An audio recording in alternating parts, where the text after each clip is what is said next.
Muy buenos días, les quiero dar la más cordial bienvenida a este nuevo encuentro del ciclo Diálogos, organizado por Finisterre Online, las plataformas digitales de la Universidad Finisterre. Bueno, hoy tenemos el honor en realidad de contar con la participación de nuestra querida Marcela Momberg. Los invito desde ya a revisar su sitio web, marcelamomberg.com. Yo los voy a dejar ahí en el chat las coordenadas. Ella es una de las mayores expertas en el tema que hoy nos convoca, que es educación en el espacio digital. Bueno, y para abrir esta conversación contamos como siempre con nuestra querida Ana Josefa Silva, destacadísima periodista, que va a estar conduciendo este nuevo diálogo. Por mi parte, los dejo invitados a usar el chat, dejar sus comentarios y preguntas. Vamos a estar muy atentos para que sea esta una jornada participativa. Anajo, muy buenos días. Habilito tu micrófono para que demos inicio a esta conversación. Ahí estás, y a Marcela también, que luego va a aparecer en la pantalla. Ahí Marcela, tienes habilitado tu micrófono. Bienvenida. Bueno, un placer. Sí, pues gracias, muchas gracias por participar de estos diálogos. Ojo, es diálogo, como dice Lorena, así que efectivamente dejen preguntas.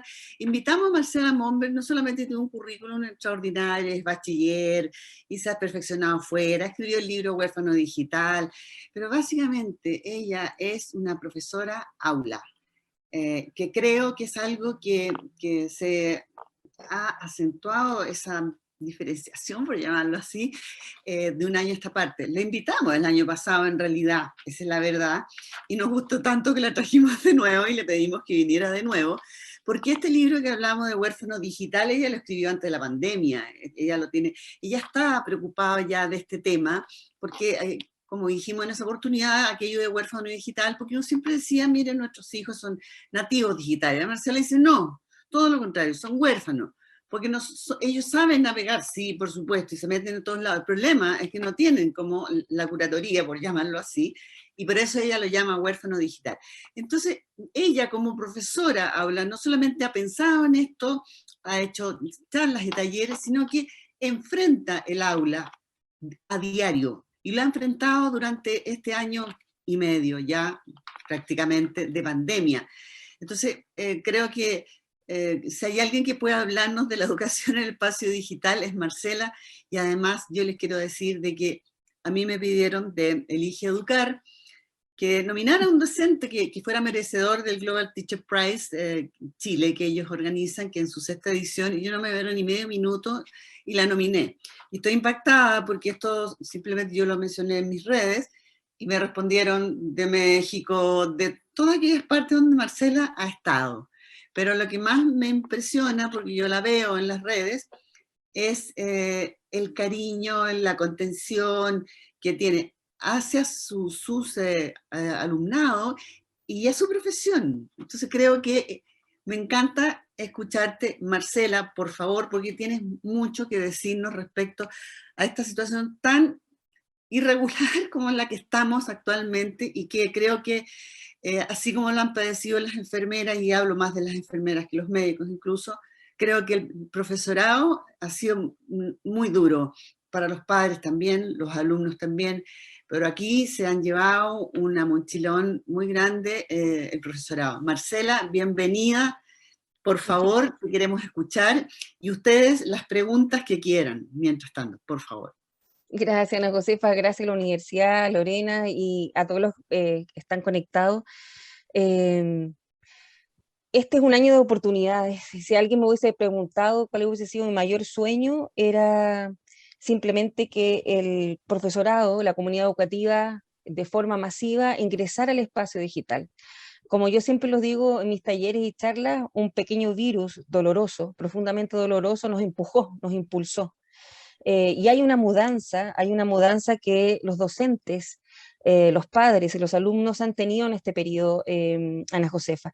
Y es una mudanza que nos lleva a solicitar que la vuelta a clases, sea cuando se dé, En el caso, estuve trabajando hace 2 semanas atrás con directores mexicanos que están por entrar en agosto.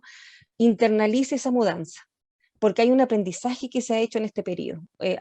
Partimos inicialmente, y muchos profesores partimos en general, ingresando a estas pantallas que nos exponían a nuestros hogares, nuestras familias, pero empezamos a innovar en ese proceso. Y innovamos no solamente a través de herramientas digitales, innovamos pedagógicamente. Hay una experiencia, hay una enseñanza que dejó este periodo que no es ni ha sido tecnología, es la pedagogía la que se transformó. Ingresamos al espacio digital en búsqueda de nuestros alumnos y al encontrarlos empezamos a diseñar junto con ellos una serie de estrategias para que siguieran aprendiendo. Pero no solamente nos encontramos con nuestros alumnos, nos encontramos con nuestros padres, con nuestros apoderados. Y ese proceso ha significado que las comunidades se hayan reinventado. He tenido el honor, hace 11 años estoy en el espacio digital, yo soy una profe enredada, por algo mis alumnos me llaman Miss Twitter, que es una de mis redes sociales favoritas. He estado acompañando a liceos TP, liceos técnicos pedagógicos, que han internalizado metodologías metodologías activas, que han permitido seguir acompañando a las especialidades. Se han reinventado en tiempo real. He trabajado con escuelas rurales con cero conexión a internet, cero. Y aún así han seguido acompañando con el famoso WhatsApp y este celular. Hay profundas reflexiones que tenemos que hacer en esta vuelta a clase. Y básicamente es cuánto de lo aprendido, cuánto de lo que hemos mutado en ese espacio va a ingresar a la nueva aula. Yo a veces escucho cuando dicen, Ana Joseba, vamos a volver a la sala, pero vamos a volver a una comunidad que ya no existe. No existe, ni los profesores somos los mismos, ni los padres, ni los alumnos. Por lo tanto, ¿por qué no hacer una reinvención real? ¿Por qué tenemos que volver estos horarios extendidos? Si queremos que los profesores innoven, tenemos que tener espacios para trabajar en equipo, para generar propuestas pedagógicas, para retroalimentarnos, para crecer. La forma que un profesor siempre crece es de par, de profesor a profesor. Por lo tanto, tenemos la oportunidad, hace un tiempo atrás un gran estudioso español me compartía una idea que lo encontraba maravillosa, que los profesores innovaban como islas mágicas, con un costo personal muy grande, fuera de este tema. Bueno, el gran desafío en estos momentos de la autoridad educativa es conectar esas islas mágicas y hacer una transformación real a partir de la vuelta a clase, sea ahora o sea el próximo año. Y no olvidar que es necesario hacer una mudanza, no solamente de los también una mudanza de los horarios, de las pruebas estandarizadas. Por Tenemos una ejemplo, oportunidad única. Ana Josefa. esto que dices tú de los horarios, por ejemplo, porque yo leo, escucho, yo también soy buena para las redes y me gusta leer, escuchar. Como dices tú, bueno, acá mismo nosotros somos cuidadosos, por ejemplo, tenemos un diálogo, de hecho, ¿ya? Y además lo dejamos en 1 hora. Por ejemplo, yo tengo un club de cine, y el club de cine, 1 hora, no más, y eso que ponemos imágenes, etcétera, porque eso ya se ha probado. Entonces, ¿qué pasa ahora, por ejemplo? Yo pienso en este sistema. Primero que nada, estamos hablando de un sistema híbrido, pero me da la idea que el sistema híbrido es como, en este momento me parece que es un pegoteo nomás, ¿me entiendes? Es como que tengo unos niños en la sala y tengo otros escuchando en la pantalla. Y luego, tú hablabas de lo que es, por ejemplo, la duración, o sea, las clases, ¿cuántos son? 45 minutos, 1 hora, a veces más. Me parece que eso no tiene que ver con lo que hemos aprendido. Por favor, explícanos esa parte que yo solamente observo, ¿no? El modelo híbrido nos va a acompañar por mucho tiempo y vamos a estar navegando entre clases sincrónicas, asincrónicas, pasando del espacio análogo al espacio digital. Y lo primero que hay que tener claro que no es comprar tecnología, no es tener la mejor conexión a internet, el centro, sino que es la transformación pedagógica, la generación de una estrategia pedagógica en modo híbrido, que nos invita a las metodologías activas, en que los alumnos tienen que ser protagonistas de su aprendizaje. Y el profesor simplemente una guía, simplemente la palabra parece muy simple, pero no lo es. Tiene que ser la guía y el acompañamiento. Porque si vamos a hacer una clase híbrida en que el profesor va a estar obligado a un horario eterno y va a tener que estar conectado con los que están online, más los que están en la sala de clase, si le sumas a eso que hay modelos híbridos, Ana Josefa, que los profesores han tenido que crear incluso cápsulas online para subir, entonces vas a invadir al profesor con una serie de tareas y lo vas a agobiar cuando lo que tienes que darle es la libertad para que él pueda crear en ese espacio un encuentro con los alumnos. Ideal en la clase híbrida es en la metodología de aula invertida, que el alumno llega al encuentro del profesor con una experiencia anterior, porque si no vas a tener un docente, a mí me ha tocado trabajar en modo híbrido, tienes un docente que termina agotado, porque no haces cambios, no haces transformaciones, y un profesor agotado no puede ser creativo. No puede ser creativo porque necesita tiempo para repensar la práctica pedagógica. Si tú tienes un horario de clase de 1 hora y media, perdónenme los profes que están aquí presentes, pero yo a los 20 minutos ya me quiero tirar por la ventana. Una clase de 1 hora y media con un bidireccional, cuando lo que necesitamos es diálogo, conversación, incluso las pruebas estandarizadas. Si nosotros tomamos a mí me asombra, Ana Josefa, cuando escucho los resultados trágicos, pruebas estandarizadas. Estamos en medio de una pandemia en que, que hay gente que ha perdido seres, familia. Yo perdí una tía. Entonces, ¿de qué estamos hablando? Entiendo que tenemos que medirnos, pero miramos lo que hemos aprendido, que ha sido mucho. Y tenemos que centrarnos en ese aprendizaje para que el reencuentro, Ana Josefa, con los alumnos sea desde el ámbito socioemocional, desde la contención, no solamente ojo para ellos. Los profesores no han dejado de educar y formar en toda la pandemia, no han tenido un segundo de break. Incluso a mí me tocó, Ana Josefa, tengo el honor de estar liderando un diplomado en una de las metodologías activas. Imagínate, diplomarse a la par de hacer clases, a la par de trabajar con los padres. Piensa lo que pasa con los más chiquititos, en que las clases, yo no sé si aquí tenemos profesores que trabajan con los más pequeños, en las clases, la pantalla no solamente aparecía la alumna, aparecía la abuelita, el papá, la mamá, los gatos, bueno, toda la familia completa, y ahí el profesor avanzaba acompañando en ese espacio. Entonces, mi llamado en este espacio, perdón que sea tan, siempre vuelva, Ana Josefa, es a reinventarnos, pero a incorporar la reinvención que el profesor ya dio.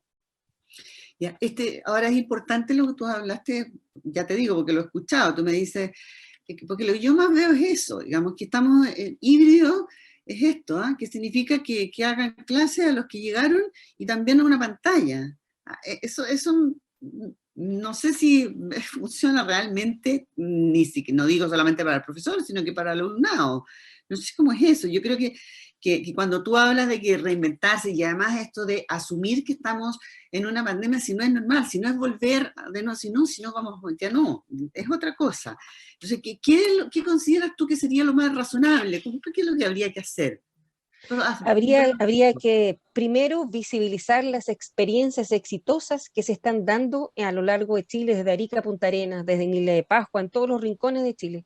Me ha tocado trabajar y no he parado con conservatorios digitales, uno semanal, durante 2 años, acompañando a los profesores. Y hay experiencias que son increíbles, Ana Josefa, de acompañamiento, de excelente desarrollo de nuevas habilidades y competencias. Primero visibilizarlos, después conectarlos y después incorporarlos a la práctica pedagógica. Que los alumnos cuando entren al aula vean que esa mudanza que ellos tuvieron la van a volver a encontrar en ese nuevo espacio, porque nada nos garantiza que vamos a estar mucho tiempo en una sala análoga. Probablemente volvamos al espacio digital. Me ha pasado de trabajar con colegios e instituciones educativas que habían apostado antes de la pandemia a las metodologías activas, llámense aprendizaje en base a proyectos, problemas, aula invertida, gamificación, lo que ustedes quieran denominar. Les fue muy fácil el traspaso. Al pasar al mundo digital, el traspaso fue fácil para los padres, para los alumnos y para los profesores. Y esa experiencia tenemos que colocarla en este espacio en general. ¿Por qué tenemos que volver a un colegio con la misma carga horaria o el mismo horario que teníamos antes? ¿Por qué no vivir en un modo híbrido en que los profesores puedan terminar su horario laboral y tener sus reuniones en sus hogares?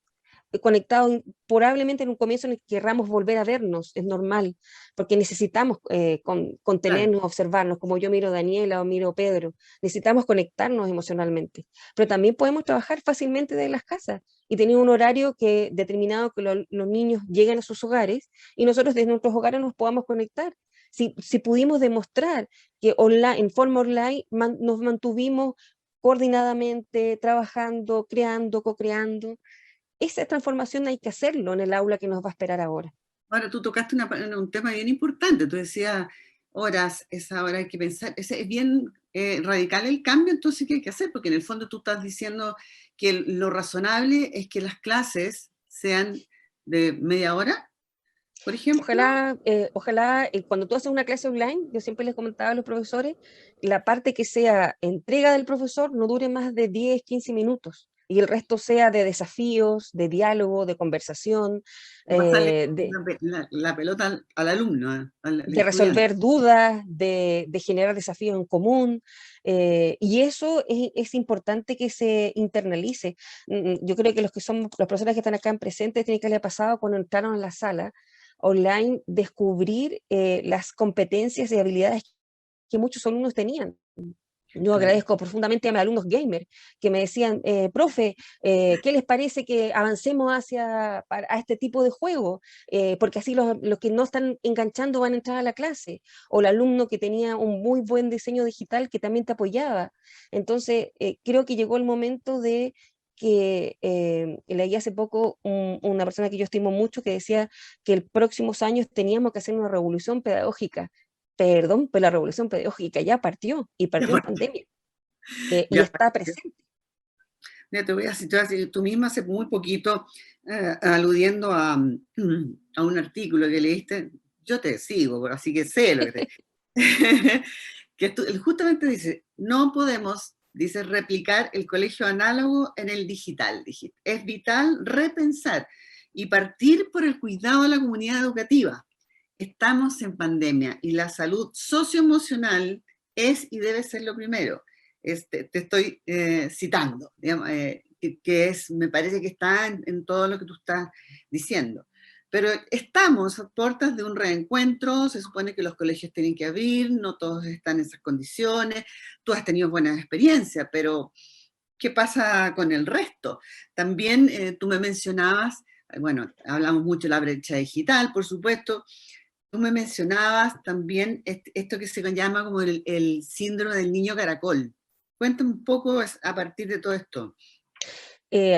Como les contaba, queridos míos, yo no he parado de hacer clases en forma digital y a la par de eso acompañando profesores. Y me tocó varias experiencias que me hicieron evidenciar el síndrome niño caracol.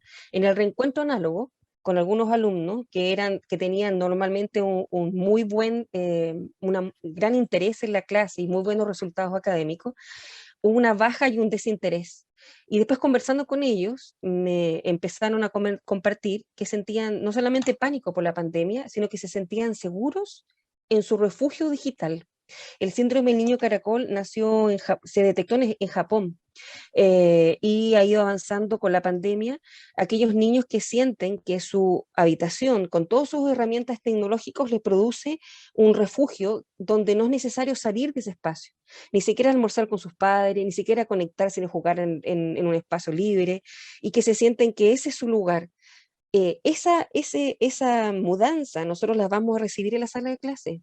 Aquellos alumnos que no solamente le tienen miedo a contagiarse y contagiar a sus adultos mayores si viven con ellos, sino aquellos que se sienten cómodos en su refugio digital y que han adquirido habilidades y competencias que les hacen eh, sentirse que en ese espacio pueden aprender más. Y eso va a ser una resistencia que vamos a entrar y eso requiere de acompañamiento, requiere de estrategias para demostrarles que el mundo análogo tiene un gran interés y que le puede aportar, pero también requiere un apoyo hacia los profesores. ¿Qué te- ¿Recuerdan a qué- Josefa? Sí. Sí, disculpa, no, es que te escucho y es como la versión juvenil infantil del síndrome de la cabaña. Pero la diferencia es que efectivamente el adulto puede llegar a un acuerdo laboral en que esté mitad por aquí. El cambio, me parece que el espacio de educación como tú mismo lo estás definiendo, es demasiado importante la interacción, más todavía en más pequeños, ¿no? Me parece. Entonces, este concepto me parece que cobra una gravedad más importante de lo que es el síndrome de la cabaña, ¿no? Porque estamos hablando de personas, de los, esos chiquititos los que fuimos nosotros alguna vez, ¿no? Y también, también me Así hablabas es. tú del tema del temor, pero dentro ya, incluso a pesar de que sentirse cómodo, pero está también el otro lado, el temor al ciberbullying. El ciberbullying, el grooming, el sexting, las funas digitales han aumentado con mucha fuerza en el espacio digital, básicamente por el tiempo que llevamos enclaustrados, por el aburrimiento que muchas veces se tiene de los más pequeños, los más adolescentes. Pero ¿sabes qué fenómeno me preocupa más, incluso que el ciberbullying? El autobullying, que se da cuando los niños quieren posicionarse digitalmente. Y se está dando mucho en TikTok, que es me agredo para que eso me permita que mi video se viralice y al viralizarse aumenten seguidores. El autobullying es muy doloroso, más incluso paralelo al bullying que hacen, y ese es un cuestionamiento bien profundo que quiero hacer y espero que los papás se lo tomen muy bien, de los padres a sus hijos. No sé si han visto los videos donde padres se burlan de sus niños, o en cumpleaños, o en algunos espacios, también buscando la obsesión digital. Imagínate el impacto que tiene para el desarrollo emocional de un niño, el que sean la gente que más te quiere, quien se burle de ti. Y el autobullying que yo te digo que está pasando en TikTok con mucha fuerza, trae cambios emocionales. A mí me ha tocado trabajar con alumnos que han vivido ciberbullying y alumnos que ejercen ciberbullying. El alumno, cuando tú conversas con los que ejercen ciberbullying, muchas veces te dicen, pero profe, si lo estoy haciendo famoso, ¿cómo no se da cuenta? Debería darme las gracias. Pasó de ser un NN desconocido, ahora todo el mundo está con él. O sea, como el Porque gran valor de hacerse famoso, como que eso se convirtió en lo más. Ahora, el tema claro, este del ciberbullying que lo vemos, ahora, eso influye también, por ejemplo, en las clases en que algunos no se conecten, por ejemplo, por ese temor. sí, a mí me ha tocado conversar con muchas comunidades, varias comunidades de alumnos, en que he sido llamado por profesores y le agradezco mucho su confianza. Y cuando tú conversas con ellos, lo primero que te dicen, profe, yo, si usted hace un salas chiquititas, yo voy a aparecer, pero póngame con mis amigos, con mis cercanos. Yo no quiero quedar empantallado y que después me sacan una fotografía y de vuelta por historias de Instagram. Y necesito tener esa confianza. Y eso es, Ana Josefa, porque entramos al espacio digital sin códigos, que son deberes y derechos que todos los colegios deberíamos tener. Deberes y derechos a nuestra identidad digital, que no solamente lo tienen los alumnos, también lo tenemos los profesores, la identidad digital docente, la identidad digital de los alumnos. Y eso debiésemos tener casi como un manual de cortapalos, pero que naciera de la misma comunidad. Bueno, en general, ellos temen a las pantallas, básicamente a eso, a la burla digital. ¿Cómo se enfrenta eso, Marcia? ¿Cómo lo enfrentas tú, por ejemplo? Yo me doy cuenta que tú tienes este sistema de, como dices tú, vamos, pues pongo un poquito, pero los dejo interactuar. Pero ¿cómo enfrentas tú en caso de que algún alumno en realidad no se conecta por ese temor? Ahí lo bueno de la espacio digital, Ana Josefa, que permite la personalización del aprendizaje. Eso implica que hay un conocimiento cercano, todas las herramientas tienen chat personalizado en que los alumnos se pueden conectar. Cuando tú haces clases normalmente y tú les preguntas, bueno, ¿por qué no hablas tu pantalla?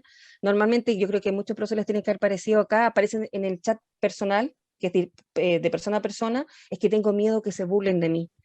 Suelo intencionar las salas individuales en que ellos pueden elegir trabajar con quienes se sienten cómodos y posteriormente voy abriendo las posibilidades de forma aleatoria. Pero a la par de eso, genero con las comunidades acuerdos y esos acuerdos implican que todos tenemos un derecho a la identidad digital y por lo tanto tenemos que respetarnos. Cuando los niños se conectan tempranamente al espacio digital, les cuesta el desarrollo emocional. Por lo tanto, suelen no percibir que en el otro existe un dolor frente al meme, a la burla, a la funa. Pero cuando tú das espacios de conversación, le explicas que en el mundo digital, en el mundo análogo, tienen que tener los mismos deberes y derechos, ellos suelen respetar. Me ha tocado comunidades, y no sé si le ha pasado a los profes haciendo clase, aló, aló, ¿hay alguien ahí? Porque las pantallas están todas negras. ¿Hay alguien que conteste? Y yo, aló, aló, Claro, aló. Y uno se contesta a sí mismo, uno puede empezar a cantar y aparecen en las pantallitas, en el chat, no, si aquí estamos, aquí estamos. Y me recuerdo un grupo en particular que no abría nada de la venta, las pantallitas, y después de un trabajo de chino mandarín, pasado un año, las pantallas están todas prendidas, pero todos saben que somos comunidad. Y ahí tenemos también un trabajo que es también para el profesor. Imagínate lo que significa para un profesor que no estaba acostumbrado a la pantalla entrar y que los alumnos vean tu espacio, porque claro, entras completamente. claro. Estoy pensando me acuerdo un taller que hice. Ana Josefa terminó con los profesores y digo, ya prende sus pantallas para saludarlo. Me saltaron las lágrimas como anime chino, porque estaban con sus guaguas, con sus niños. Porque imagínate los que tienen niños pequeños y No, eso, enfrentaron así la sala de la clase online. Por lo tanto, ahí hay que hacer un trabajo de desarrollo emocional y es tan importante. Yo no puedo entender cómo los colegios nos enseñan redes y eso debe ser obligatorio. Cómo las universidades no se forman los profesores en redes. Yo me acuerdo de un profesor que me decía, un profe de la Católica, me decía, Marcela, ¿tú quieres que tengamos Twitter 1, Twitter 2 y Twitter 3? Yo le decía, no, no quiero que tengas Twitter. Yo quiero que sepas que el profesor cuando salga ya no va a ser que te van a preguntar, yo tengo 28 años haciendo clase. Cuando uno partía al comienzo, alguien te preguntaban, oye, ¿cómo es la Marcela? Oh, la vieja bien simpática, o la vieja media pesada. Era de conversación a conversación.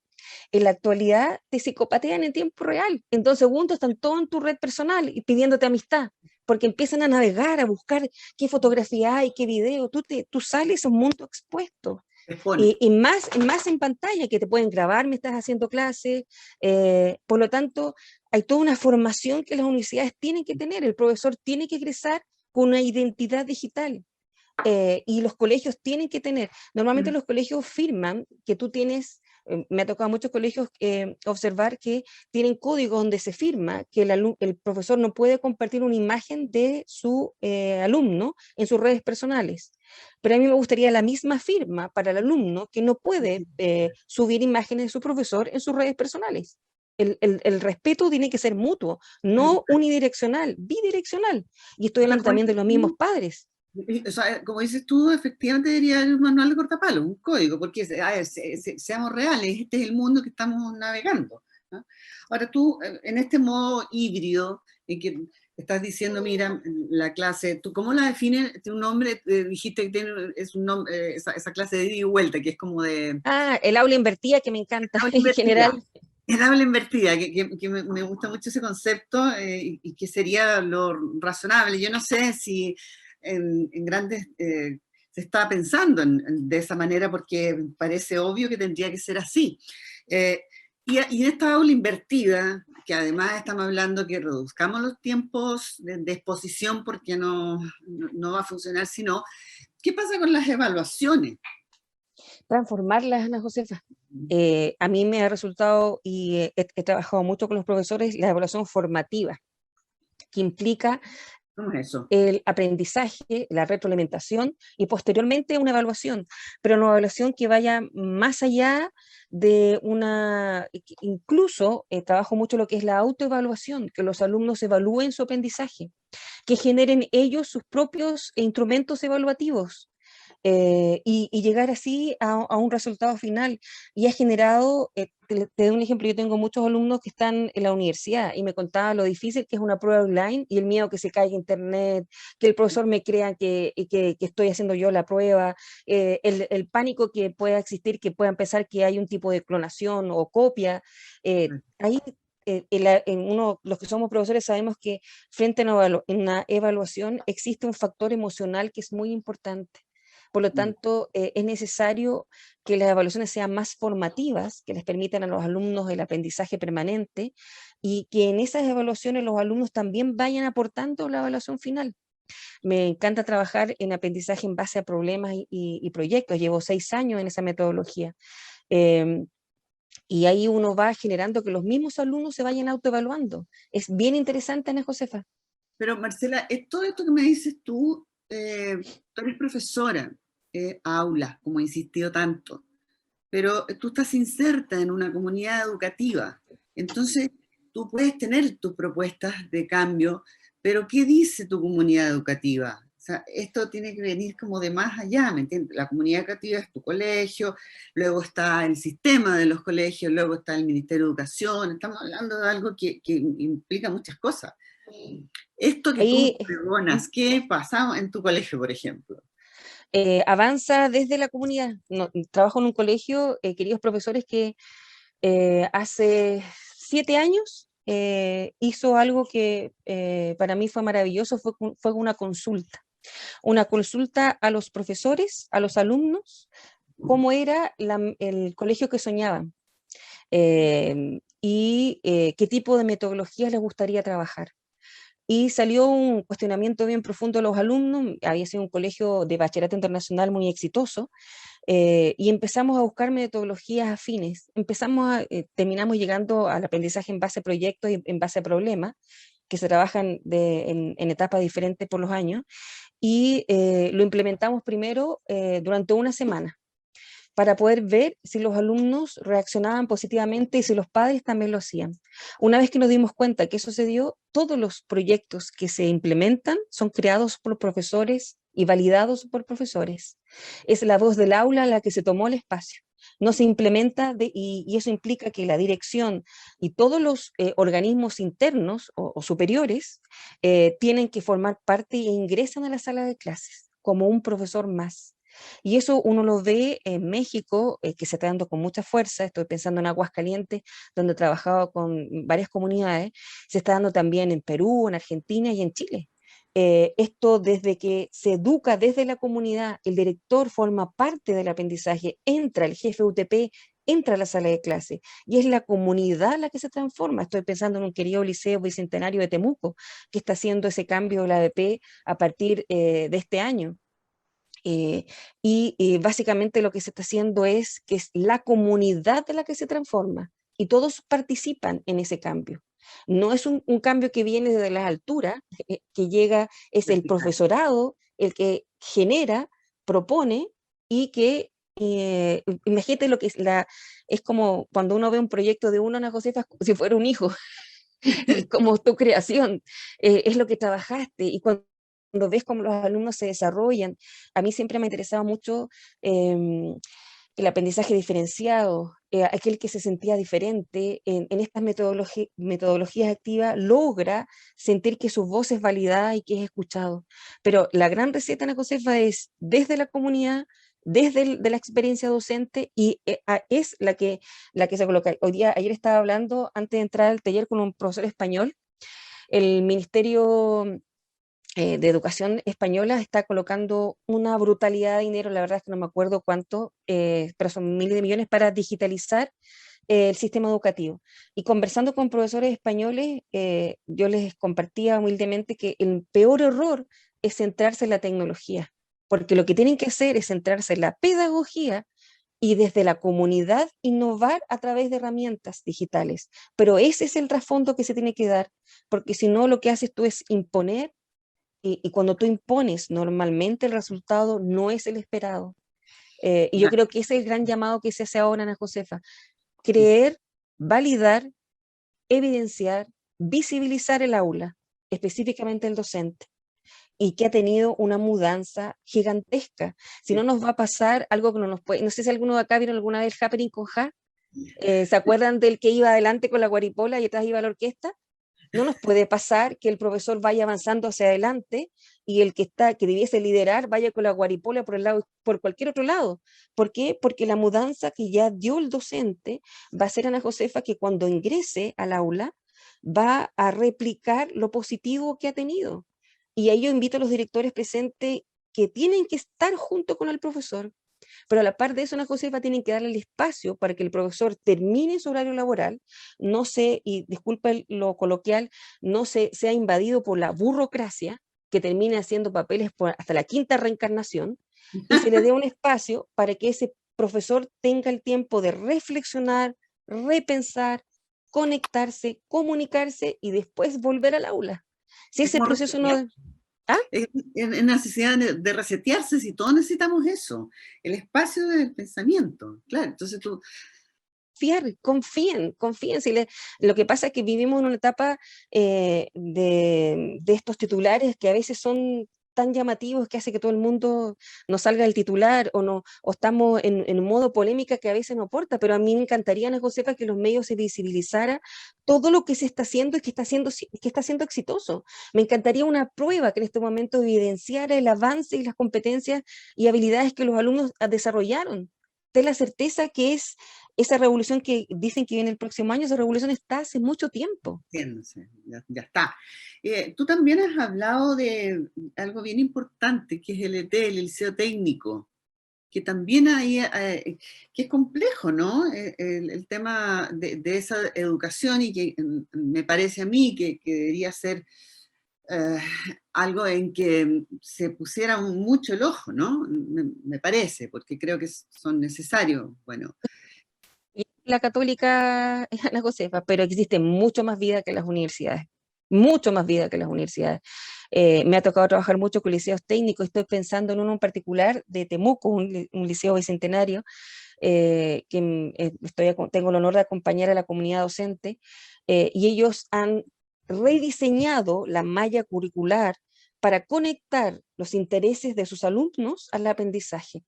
Y han tenido lo que, y me decía el otro día una profesora, qué emoción, porque ella con una profunda vocación me decía, qué emoción verlos conectados, porque claro. ellos al reencontrarse que en el aprendizaje están aprendiendo de lo que interesa, de lo que pueden aportar, desde lo que está pasando en la comunidad, están reencontrándose en el espacio de aprendizaje.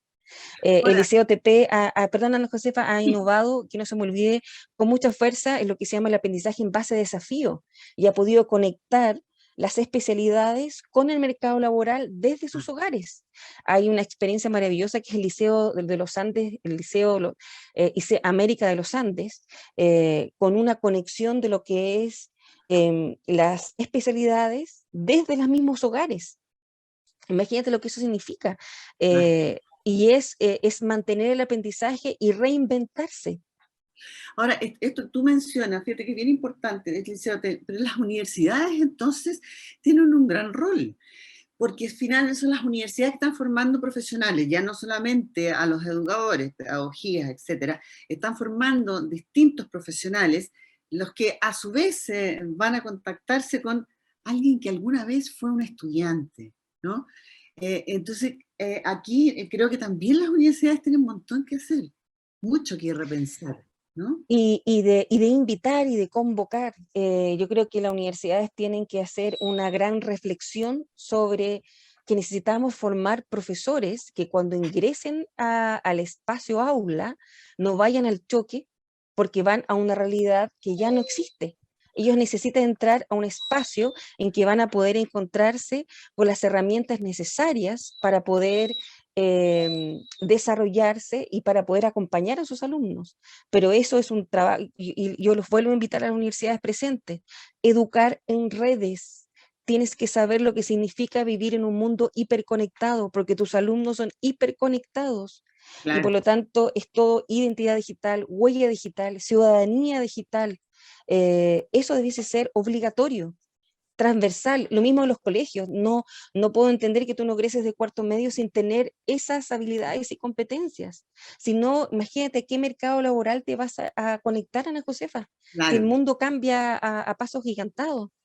exactamente, eso es así. Estoy viendo aquí algunas preguntas, dice, eh, algo has dicho de esto, pero ¿qué experiencia nos puedes compartir para responder a la evaluación auténtica, que es lo que estamos hablando, ¿no? Logrando la participación de los estudiantes en la realización de tareas realistas, mira que den una idea clara de sus conocimientos, habilidades y capacidades. Esto es clave, lo mencionamos al comienzo, pero te voy a nombrar al tiro y Rocío, esto fue Daniela González y Rocío Riverelli dice, desde tu experiencia, ¿cómo has logrado el tránsito por las habilidades cognitivas de tus estudiantes y mediante qué instrumentos de evaluación le evidenció? Son dos preguntas, ¿no? O sea, Que primero, están, que están, que están muy ¿no? conectadas.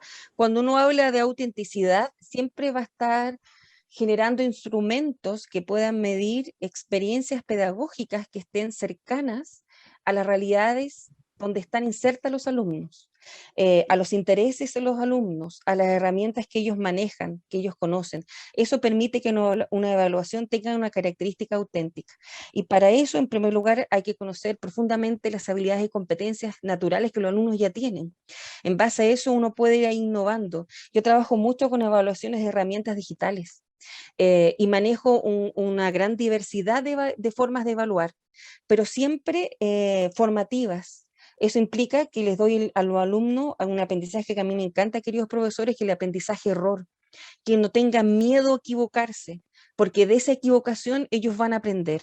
Y puedo hacer evaluaciones muy simples, siempre trabajo con tickets de entrada y tickets de salida en cada clase.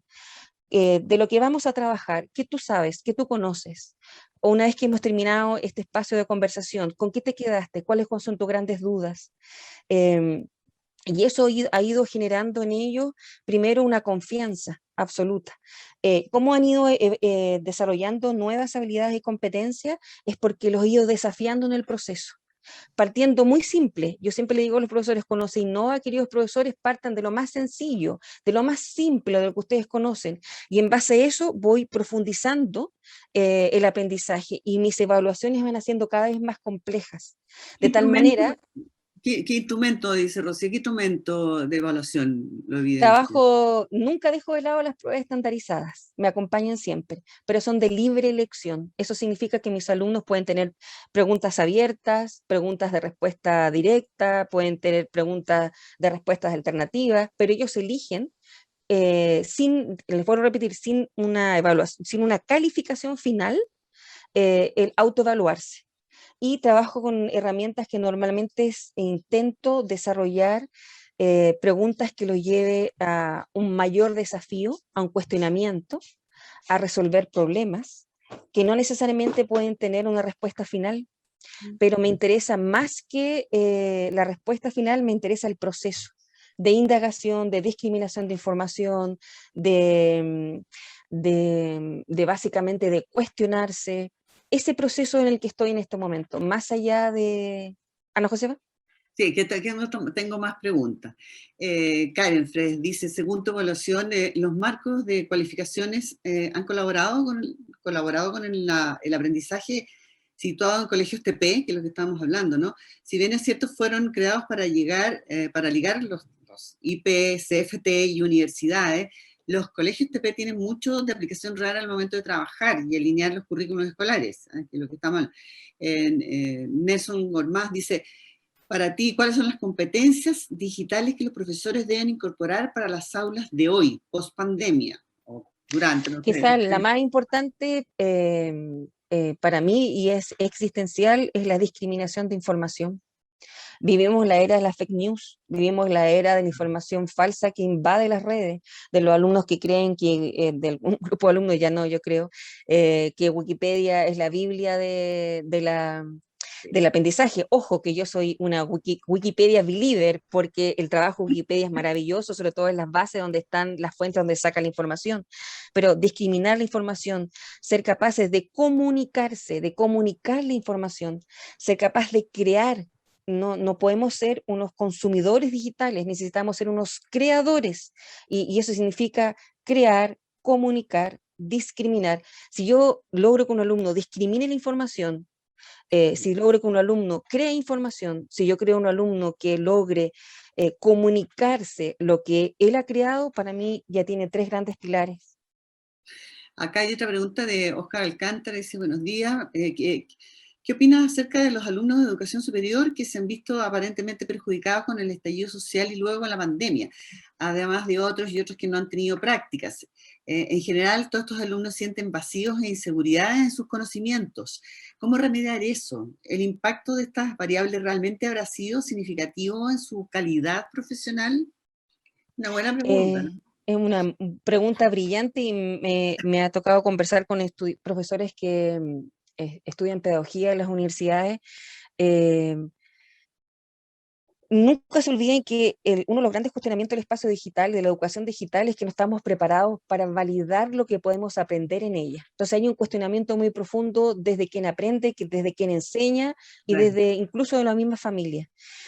¿Cómo se podría ayudar? Y eso requiere una cultura general cultura digital que trae tiempo, que trae experiencia. ¿Cómo se puede ayudar? ¿Cómo se les puede acompañar en el proceso? A través de un acompañamiento personalizado, a través de reforzar aquellos competencias y habilidades que necesitamos que ellos tengan desarrolladas. Y también a través de la confianza.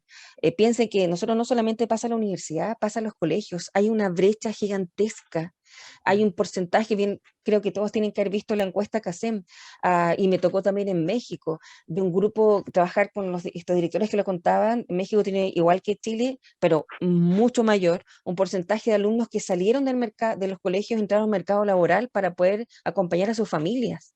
¿Cómo reencantas a aquel que sale del sistema para que vuelva?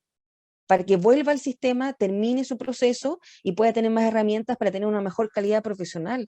Eso es un tremendo desafío país. Y ahí en la COSEPA es acompañamiento, es personalización del aprendizaje, que no significa agobiar. Yo no imagino volver a clases con una prueba estandarizada para ver cuánto sé de lo que debería saber. Perdón que parezca el Chavo del Ocho con esta expresión. Yo me imagino una vuelta a clase de contención, acompañamiento, observación de lo que hemos aprendido y en base a eso seguir avanzando. Bueno, acá Pedro González dice, en la misma línea que plantea Óscar, no sé qué estamos hablando, ¿cómo plantearse ante la resistencia al cambio de cara a la educación superior, profesional, en el modelo a distancia? ¿Ah? Y luego Rubén Meléndez dice, en el contexto de la revolución digital en etapa escolar, la hiperconexión de estudiantes, el avance de competencia, acceso a MOMC, cursos abiertos, ¿cómo se articula esto en la propuesta futura de la educación superior en términos formativos, dada esta accesibilidad y apertura global? Esas dos preguntas. Primero, Todo lo resistencia y... Siempre innovar va a significar una resistencia, siempre, porque salimos de la zona de confort. Y en la zona de confort uno se siente muy exitoso, porque manejaba muy bien lo que pasaba. Cuando tengan que innovar, siempre trabajen, de mi experiencia me ha resultado muy bien, con una especie de pioneros a nivel de profesores, a nivel de alumnos, a nivel de padres, que sean los que van a ir, que hayan tenido una experiencia exitosa y que les permita comprobarle el resto que sí se puede. Y eso va a ir generando confianza. Es un trabajo lento, no es un trabajo fácil y es de mucho esfuerzo, pero trae buenos resultados. Y en cuanto a la formación universitaria, hay todo lo que a mí me llama la atención y que les vuelvo a repetir, que es más allá de que el conocimiento de una herramienta digital, es la cultura digital, la ciudadanía digital. Les doy un ejemplo que para ustedes les va a parecer una aberración. Si yo coloco una prueba que es googleable, ¿qué posibilidad tengo que los alumnos no la googleen y se la comparten en WhatsApp en tiempo real? Me pueden, queridos profes, Pedro, Rocío, Rubén, tengo opción que los profes no lo bajen y en un segundo lo tengan, lo enchulen, me lo envíen de vuelta con la mejor sonrisa. Claro. Ninguna. Gracias, Pedro, 100%. Entonces dice, oh, no puedo creer que me hayan copiado. Bueno, ¿cómo no te vas a creer que te hayan copiado si te metías a internet y la bajaban y en un segundo la compartieron? Y yo no estoy haciendo un cuestionamiento ético ni moral, estoy diciendo que es una sociedad, la cultura hiperconectada, que me encantó esa pregunta, es muy práctica. ¿Para qué voy a hacer lo que ya está creado? ¿Para qué voy a hacer un esfuerzo mayor si ya está en un clic y lo bajo? El desafío nuestro, pero para eso tenemos que tener tiempo para crear una evaluación. Me acuerdo hace un tiempo atrás en una prueba con unos chiquititos me decían, pero profe, esto es una estafa, enojado, con los pelos parados, parecía el demonio de Tasmania porque estaba a punto de ebullición. Me decía, no, es una estafa, no lo encontré en Google, por lo tanto esto no sirve. Y están No indignados. existe. Si No no, tal vez existe. no existe. Quinto Bueno, básico. maravilloso, créalo. Es decirle, mira, hay un montón de cosas por crear. Qué buena, ¿no? Está bueno tu alumno. Sí. Eso Sí. es una sociedad más práctica. Yo siempre le llamo hasta la generación de la abundancia. Y ojo, queridos, que no es que tengamos, nademos en plata, porque todos sabemos que existe una desigualdad clara, evidenciable, y la epidemia nos dejó en modo desnudo. Pero esta sociedad de la abundancia es la sociedad del clic. Perfecto, Pedro. Abundancia informacional. Es una sociedad que es práctica. Si lo que ya está, no lo voy a crear. ¿Por qué voy a hacer este mapa, profe? Con Google Maps es una maravilla, no tiene ningún sentido. ¿Por qué con una mano y un lápiz? Y hay todo un proceso que nosotros tenemos que tener, esta sociedad, esta sociedad que es práctica. Piensa que un niño te puede decir, si tú, yo me acuerdo con lo que somos más viejos haciendo clases, ¿qué quieres ser? Médico, arquitecto, astronauta. Y ahora tú le preguntas, gamer, influencer. ¿Por qué? Porque en un segundo me hago millonario. Uno me decía, profe, me hago un viral y con suerte entro a YouTube y miren la cantidad de dinero que puedo ganar. Entonces, no es como nosotros que somos la sociedad de la escasez, los que tenemos mayores de 50 años. A la quinta reencarnación vamos a tener el sueldo que soñábamos. No, el de ahora quiere el sueldo al tiro, porque es una sociedad práctica, pero es fascinante. A mí me encanta esta sociedad y son un tremendo desafío. Yo les llamo la sociedad de desafío, Ana Josefa. Hay una pregunta. Sí, aquí dice, Pamela dice, se me fue Pamela. El tema es transformar la pregunta. ¿Para qué me sirve el mapa? Tiene mucha razón. ¿Por qué es importante conocer un mapa? Pamela, me sacaste la pregunta de la boca, porque dije, claro, sí, el mapa lo vamos a encontrar, pero ya, ok. Ok, lo tengo aquí, no tienes que buscarlo, aquí te lo pongo. ¿Para qué sirve? ¿Qué hago con él? Está bueno Es eso. como, y yo te felicito, Pamela, es cuando un alumno te hace una pregunta y uno le puede decir, yo no sé, no tengo la menor idea de la respuesta. Lo que te puedo ayudar es encontrar la respuesta, pero búscala tú. Yo Claro. no soy la Biblia digitalizada, por lo tanto yo te puedo acompañar en el proceso. Es la sociedad, Ana Josefa, de las preguntas, más que de las respuestas. Sí, bueno, es que me parece que es lo... Sí, eso también significa una apertura mental en general, ¿ah? Creo que eso deberíamos pensarlo para todos. Bueno, maravilloso viniendo de una profesora. Oscar dice, por otro lado, tengo una opinión personal respecto a que se debe reformular lo que se enseña en las aulas desde la educación básica, aquí un poco lo que estás diciendo, ¿no? Eliminar el currículo del siglo pasado, actualizarlo en uno del siglo XXI, incorporar, por ejemplo, lo que estamos hablando, tecnología, educación emocional, nutrición, salud, educación financiera, por Dios, qué importante, ¿no? Educación cívica, porque lo hemos dicho un montón, desarrollo personal, en fin, ¿qué opinas de ello? ¿Cree que se debe cambiar ese modelo educacional actual? Es que Felicidades por este gran análisis. si no va a cambiar, Oscar presidente, yo voto por Oscar. Si no quería Ana Josefa, si no cambia, lo van a cambiar las comunidades. Recuerden lo que les digo. Si Pero no las se que pueden, cambia, van a yo siento cambiar que las comunidades. explícame un poco, porque yo en verdad, claro, lo miro, soy periodista, leo, etcétera, pero a ver, por ejemplo, aquí también hablando de desigualdades, y estoy leyendo lo de la CACEN, ya, pero los colegios particulares, digamos, pueden hacer esto y hacer lo que quieren, digamos. Deberían, por lo demás, estar preocupados esos colegios particulares de hacer todo esto que estás hablando. Pero ¿qué pasa con el resto de los colegios que tienen que seguir ciertas directrices del Ministerio de Educación? ¿Pueden ellos también desde sus comunidades hacer una propuesta? ¿Pueden? Sí, y lo están haciendo, Ana Josefa. Ah, Uno es bien. rey en su aula, uno es rey en su espacio. Una cosa es la malla curricular y otra es cómo uno lo enfrenta. Como dijo Pamela muy bien, una cosa es lo que es un mapa y otra cosa es lo que yo le internalice a ese alumno, porque es importante. Y Ana Josefa, eso está pasando. Y ese es un llamado al Ministerio de Educación con mucho cariño. Hay que internalizar la mudanza, porque si no, el profesor aula, ya sea en el mundo privado, en el mundo público, he trabajado con muchas escuelas que le tengo un cariño profundo y que están innovando, y cuando uno entra a su sala, querida Ana Josefa, uno reina, rey y reina. Por lo tanto, uno se enfrenta y se reinventa, pero es necesario que se conecte. Cuando yo siempre escucho, hay que hacer una revolución en la educación pública. Escuchen a los profesores de la educación pública todo lo que están haciendo. Son verdaderos Quijotes, han permanecido ahí al pie del cañón avanzando. Escúchenlos. Una vez que los escuchen, internalicen lo que están haciendo, no les impongan algo. Uno no le puede imponer un profesor, uno tiene que convocarlo, invitarlo, Y así lo van a lograr. Yo soy hija de la educación pública, de la Escuela 135 de Limache. Mis mejores profesores fueron los que me formaron en la educación pública. Por favor, lo que pasa es que no se visibiliza, Ana Josefa, no visibilizamos todo lo que sea. Mi gran llamado a los profesores que leen las voces. Yo tengo, mis redes son sus redes. Publiquen lo que hacen, Sí, compártenlo, sí, para que el resto sepa lo que se está haciendo. sí, yo creo que es verdad. Aquí Roberto Vega te dice felicidades, qué gran análisis. Con un lenguaje simple se abordan temas que nos mueven en el mundo de la docencia. Muy interesante. Grandes respuestas. ¿Cuál es la experiencia en el cumplimiento de las lecturas previas de los alumnos en aula invertida? Y luego Pamela Maturana dice, es muy cierto lo que dice Marcela, por ejemplo, educación parvularia. Mira, se mete otro lado.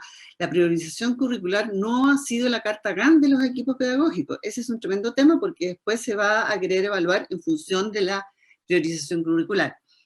Ahí tienes dos planteamientos muy fuertes. Implementar el aula invertida requiere de mucho tiempo porque hay que convencer a los padres. Los papás por primera vez están viendo en tiempo real el quehacer de un profesor. Como me decía el otro día un padre, un apoderado, Marcela, la verdad que debería colocarles un monumento de aquí a Punta Arenas. ¿Por qué paciencia, qué cariño, por Dios? La verdad es que yo no podría ser profesor y los admiro profundamente. Si alguna vez hay alguna crítica, por favor, recuérdame lo que te estoy diciendo. Lo primero, la aula invertida requiere de mucho tiempo vuelvo siempre al tiempo para el diseño pedagógico, para hacer que la propuesta para los alumnos de trabajo autónomo sea tan conectado con sus intereses que de forma natural lo enfrenten. Y eso requiere de trabajo pedagógico, requiere de tiempo. A mí me encantaría, Ana Josefa, que los profesores entraran o en agosto del próximo año y tuvieran horarios, franjas completas de trabajo en equipo, intocables, sin burocracia, sin nada más que sea dialogar, discutir, conversar, crear, co-crear, porque esa es la forma, no existe otra. No podemos pedirle a un profesor con una carga horaria eterna, con yo siempre le llamo burocracia, y me van a perdonar los tecnócratas, pero con una gran cantidad de información que terminan como la 24/7, terminando todo lo que tienen que hacer, y a la par, oye hombre, ¿por qué no eres creativo? Hay que tener No, personalidad para preguntarte que si quieres o no creativo, estando conectado 24/7, domingo a domingo. exactamente, porque estamos hablando que en forma normal un profesor está en la clase, evalúa, prepara clases, cita a los apoderados. En verdad que en general son 24/7, pero ahora además tuvieron que inventar todo, o sea, porque de ahí tuvo que salir, digamos, porque nadie dijo, mire. Profesor es jefe. El profesor jefe ha tenido una contención fundamental. Piensa lo que significó el profesor ocupar las redes. Yo he visto profesores con su WhatsApp personal conectándose alumno por alumno, profesor apoderado por apoderado, seguimiento personal. Por lo tanto, lo que hizo el profesor fue abrir todo su espacio. Y necesitamos, y ese es mi mayor sueño, primero que la educación sea debate en los presidenciables, por favor, es Ay, fundamental sí. que aparezca la educación, pero la educación con un debate real y profundo. Y segundo, la visibilización de lo que se está haciendo. No, verdad. Estamos muy al tiempo, a ver si alcanzo. Pedro González dice, Marcela, de tu experiencia, ¿recomiendas alguna bibliografía destacada en torno a estas temáticas? Interesante esto, ¿ah? Podemos dejar Sí. una bibliografía. Ana Josefa, ¿te puedo pedir un favor? Los Sí. profesores presentes, aquí les agradezco mucho que estén presentes. Si te pueden dejar el email, yo les puedo mandar de Ah, todo lo que he por hablado, favor. Y aquí, por metodología. ejemplo, Felipe ¿Sí? Rodríguez decía ampliar el modelo híbrido. Yo también me interesa un montón como Sí, entender mejor el concepto ese. sí, sí, ¿Pueden dejar los mails, Lorena? Podemos recoger los mails primero para esa respuesta y luego para la bibliografía que nos puede dejar la Marcela.